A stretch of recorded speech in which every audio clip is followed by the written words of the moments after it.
ये जो कूटनीति है ना, ये सीधी साधी कभी नहीं चलती है, हमेशा जलेबी की तरह चलती है। और खास करके अगर अमेरिका के साथ कूटनीति हो तो वो तो जलेबी की भी जलेबी बन जाती है। अभी एक चीज तो जरूर है कि डोनाल्ड ट्रंप और अमेरिकी प्रशासन कुछ इस तरीके से चल रहे हैं जिसमें आगे क्या होगा ये किसी को पता नहीं है। भारत अमेरिका की डील हो गई। डोनाल्ड ट्रंप ने इस व्यापारिक डील के लिए बहुत अच्छी बातें भी कही, यहाँ तक कि दोनों के बिजनेस फोरम ने भी इस बात को कहा कि अब हम दोनों साथ मिलकर आगे बढ़ेंगे। और मामला सिर्फ यहीं तक नहीं रह गया, इनकी स्पेस एजेंसी, इन्होंने भी एक बयान दिया है, स्क्रीन पर आप देख सकते हैं, जिसमें कहा जा रहा है कि अब इस क्षेत्र में भी दोनों देशों का सहयोग तेजी से आगे बढ़ेगा। अंतरिक्ष के क्षेत्र में दोनों देश काफी लंबे समय से काम भी कर रहे हैं और ये काम अब और ज्यादा तेजी से बढ़ेगा। US India space business forum and trade mission ने इस बात को कहा भी। दोनों ही देश मिलकर आसमान के कई सारे मिशन को अंजाम देने वाले हैं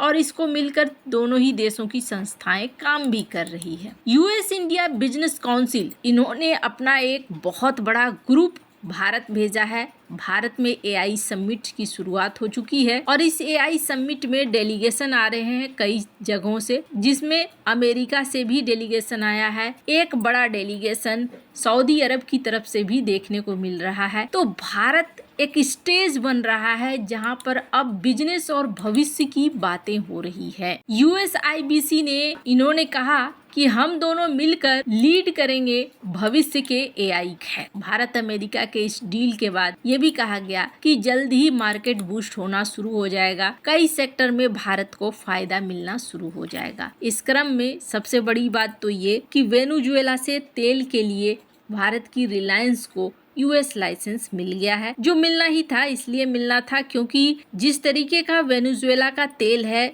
उसे रिफाइन करने के लिए बहुत कम रिफाइनरियां दुनिया भर में हैं और ऐसी ही एक रिफाइनरी जामनगर रिफाइनरी है जो रिलायंस के पास है। तो रिलायंस को ये कॉन्ट्रैक्ट मिलना ही था। भारत के लिए अच्छी बात ये है कि एनर्जी का एक नया सोर्स अब भारत को मिला जहां से वो तेल को ले सकता है। किसी एक के ऊपर निर्भर रहने की जरूरत अब भारत को नहीं है। पर इन सब पॉजिटिव खबरों के बीच में एक और खबर निकल कर आई है और इस खबर के बाद सवाल ये होने लगा है कि क्या एक जाल है जिस जाल में भारत को फंसाने की कोशिश हो रही है, या फिर अमेरिका भारत के रिश्ते को बिगाड़ने के लिए कोई तीसरा है जो इस खेल को खेल रहा है। दरअसल एक बार फिर से पुराना जिन्न निकलकर सामने आया है। गुरपतवंत सिंह पन्नू की हत्या की साजिश रचने के आरोपी को लेकर अचानक से निखिल गुप्ता को गिरफ्तार किया गया था और निखिल गुप्ता को जून 2024 में चेक रिपब्लिक से पकड़ा गया था और उसके बाद से वो ब्रुकलिन जेल में बंद था। चेक रिपब्लिक में उन्हें करीब 1 साल पहले गिरफ्तार किया गया और जब उनको गिरफ्तार किया गया तो उन्होंने कहा कि मैं बेकसूर हूँ, मेरा इस मामले से कुछ भी लेना देना नहीं है, उन पर लगे सारे आरोप झूठे हैं। लेकिन फिर कहा जा रहा है कि अब उन्होंने इस बात को कबूल लिया है कि हाँ जी, मैंने ही वो नाकाम कोशिश के लिए कई सारे काम किए थे।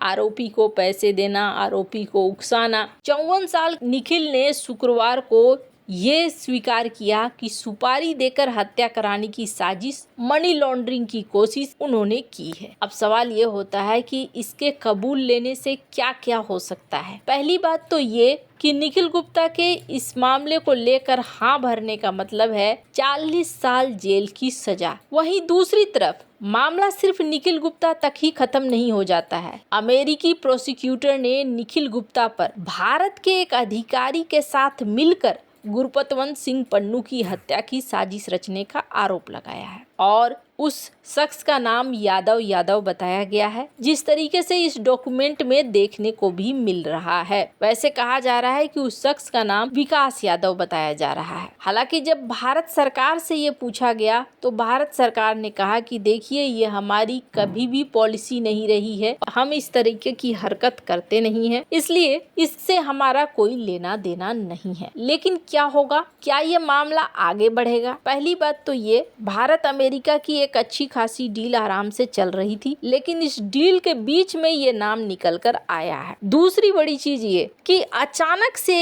ये मामला उखड़कर क्यों आ गया, जब भारत और अमेरिका के बीच संबंध एकदम ठीक ठाक चल रहे थे। क्या कोई तीसरा पक्ष है जो चाहता है कि ये संबंध बिगड़े? इसमें ऐसा नहीं है कि इस मामले से इनकार किया जा सकता है कि कोई तीसरा है जो भारत और अमेरिका के रिश्तों को ठीक नहीं होने देना चाह रहा है और कहीं न कहीं समय का इस्तेमाल कर रहा है। पर वहीं दूसरी तरफ कानूनी तौर पर अगर देखें तो क्या क्या हो सकता है? क्या जिस आदमी का नाम लिया गया है यादव, उसे भारत से मांगेगा अमेरिका कि आप हमें सौंप दो? पहली बात, ये स्क्रीन पर एक आर्टिकल देख रहे हैं, द वायर का ये आर्टिकल है और ये जो इंसान आप देख रहे हैं, इस इंसान का नाम है AS दौलत, जो कि रॉ के पहले हेड रह चुके हैं। अब इनका क्या कहना है? इनका कहना है कि निखिल गुप्ता एक ट्रैप था, एक जाल था, जो कहीं ना कहीं अमेरिका का एजेंट था। ये इनका कहना है, मेरा कहना नहीं है। और निखिल गुप्ता ने फंसाया CC1 को,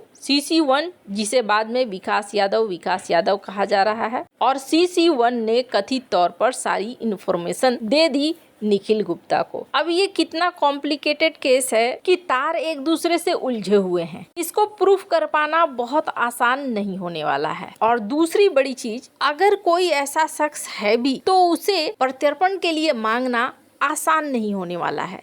इसलिए आसान नहीं होने वाला है कि भारत के अपने कानून कायदे हैं, पर हाँ, ये एक हथियार की तरह इस्तेमाल हो सकता है, क्योंकि यादव को वांटेड भी रखा गया है अमेरिका के द्वारा। अब आगे भारत और अमेरिका के रिश्तों में इस एक केस से बहुत ज्यादा फर्क तो नहीं पड़ना चाहिए जिस तरीके से अभी चीजें चल रही हैं। पर हाँ, ये मुद्दा थोड़े दिन के लिए गरमाएगा जरूर, और गरमाने के बाद फिर धीरे धीरे शांत होगा। अभी US को भारत की जरूरत है चाइना को काउंटर करने के लिए। इस वजह से भी माना जा रहा है कि भारत को संग लेकर चलना चाहेंगे डोनाल्ड ट्रंप, और कुछ नया बखेड़ा खड़ा नहीं करेंगे। लेकिन कुछ भी कहा नहीं जा सकता है। आने वाले समय में अब देखना होगा कि ट्रंप के बड़े अधिकारी इस मामले में क्या बयान देते हैं, या फिर ट्रंप की तरफ से कुछ ऐसा बयान आता है जो भारत के लिए इस मुद्दे को लेकर समस्या खड़ी करे। वैसे तो अमेरिका ये अपने संप्रभुता पर हमला मानता है, लेकिन भारत की तरफ से इस मामले को खारिज किया गया है। आपको क्या लगता है आगे आने वाले समय में क्या हो सकता है? कमेंट कर अपनी राय जरूर बताएं। जल्द मिलते हैं अगले वीडियो में नई खबर के साथ।